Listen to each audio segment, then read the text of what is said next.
नमस्कार मंडळी. तर आज आपण शेवग्याची भाजी कशी बनवायची ते पाहणार आहोत. अगदी साध्या आणि सोप्या पद्धतीने आजची शेवग्याची भाजी आज आपण बनवणार आहोत. तुम्ही बऱ्याचदा वेगळ्या वेगळ्या पद्धतीने शेवग्याची भाजी बनवली असेल, पण एकदा माझ्या पद्धतीने नक्की ट्राय करा. तर मंडळी चला लगेच रेसिपीला सुरुवात करूयात. तर इथे सगळ्यात आधी आपल्याला शेवगा अशा पद्धतीने कट करून घ्यायचा आहे आणि तो सोलून घ्यायचा आहे. आता इथे मी पाणी गरम करायला ठेवलेलं आहे. पाण्याला छान अशी उकळी आली की त्यामध्ये थोडीशी हळद घालायची आहे. आता हळद घातल्यानंतर यामध्ये आपण शेवग्याच्या शेंगा ॲड करणार आहोत. एक 5 ते 10 मिनटासाठी या शेंगा या पाण्यामध्ये आपल्याला शिजवून घ्यायच्या आहेत आणि यामध्येच आता थोडंसं मीठसुद्धा घालायचं आहे. आता मीठ घातल्यानंतर याला छान अशी उकळी आलेली आहे. एक 5 ते 10 मिनटं कमी गॅसवरती ह्या शेंगांना छान असं आपल्याला शिजवून घ्यायचं आहे. आता आपण यासाठी थोडंसं एक छोटंसं वाटण करून घेणार आहोत. त्यासाठी ते अद्रक, लसूण, खोबरं आणि कोथिंबीर लागणार आहे आपल्याला. आता हे मिक्सरला आपल्याला बारीक असं वाटून घ्यायचं आहे. तर हे पहा, अशा पद्धतीने मी इथे हे मिश्रण वाटून घेतलेलं आहे. त्यानंतर इथे मी कढई गरम करायला ठेवलेली आहे. त्यामध्ये तेल घालायचं आहे. तेल असं छान गरम झालं की त्यामध्ये जिरे मोहरी घालायची आहे. जिरे मोहरी छान अशी फुलली की आपण यामध्ये कढीपत्त्याची पानं घालणार आहोत. कढीपत्ता नक्की घाला, यामुळे भाजीला खूप छान अशी टेस्ट येते. त्यानंतर इथे हळद घातलेली आहे थोडीच घाला, कारण आपण पाण्यामध्ये सुद्धा घातलेली आहे. आता बारीक कट केलेला कांदा घातलेला आहे. कांद्याला चांगलं असं परतून घ्यायचं आहे. गॅसची फ्लेम आपल्याला लोच ठेवायची आहे. कमी गॅसवरती हा कांदा आपल्याला छान असा परतून घ्यायचा आहे. अगदी 2 ते 3 मिनटात कांदा हा छान असा परतला जातो. त्यानंतर इथे मी बारीक कट केलेलं टोमॅटो देखील घातलेलं आहे. आता टोमॅटो घातल्यानंतर याला चांगलं असं मिक्स करून घ्यायचं आहे. टोमॅटोला आपल्याला चांगलं असं परतून घ्यायचं आहे.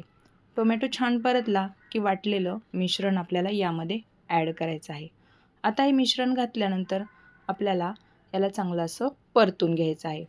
हा मसाला जेवढा तुम्ही छान परतवाल ना, तेवढी भाजी अप्रतिम अशी लागते. त्यामुळे मसाला छान असा परतून घ्यायचा. त्यानंतर इथे लाल तिखट घातलेलं आहे, गरम मसाला आणि धन्याची पूड देखील घातलेली आहे, 1 चमचा. तर तिखटाचं प्रमाण हे तुम्ही तुमच्या आवडीनुसार इथे नक्कीच कमी जास्त करू शकतात. आता हा मसाला आपल्याला छान असा परतून घ्यायचा आहे. मसाला छान परतला की यामध्ये मी 2 चमचे भाजलेल्या शेंगदाण्याचा दाण्याचा कूट इथे घातलेला आहे. आता याला चांगलं असं परत एकदा आपण परतून घेणार आहोत. आता हा मसाला छान असा परतला की यामध्ये जे आपण शेंगा शिजवलेलं पाणी आणि शेंगा ह्या दोन्ही पण आपल्याला इथे यामध्ये ॲड करायच्या आहेत. आता या शेंगा घातल्यानंतर चांगलं याला मिक्स करून घ्यायचं आहे. तर पाण्याची कन्सिस्टन्सी तुम्ही तुमच्या आवडीनुसार इथे नक्कीच कमी जास्त करू शकतात आणि शक्यतो यामध्ये गरम पाणीच घाला. यामुळे भाजीला चव आणि तरी दोन्हीही छान येते. आता यामध्ये बारीक कट केलेली मी कोथिंबीर घातलेली आहे. कोथिंबीर घातल्यानंतर याला चांगलं असं मिक्स करून घ्यायचं आहे आणि छान अशी एक उकळी काढून घ्यायची आहे. त्यानंतर यामध्ये चवीनुसार मीठ घालायचं आहे. लक्षात घ्या की आपण सुरुवातीला सुद्धा मीठ घातलं होतं, त्यामुळे आकारानेच मीठ घाला, नाहीतर जास्त होईल. शेंगामध्ये आपण शिजताना सुद्धा मीठ घातलं होतं. तर हे पहा, छान अशी उकळी काढून घ्यायची आहे.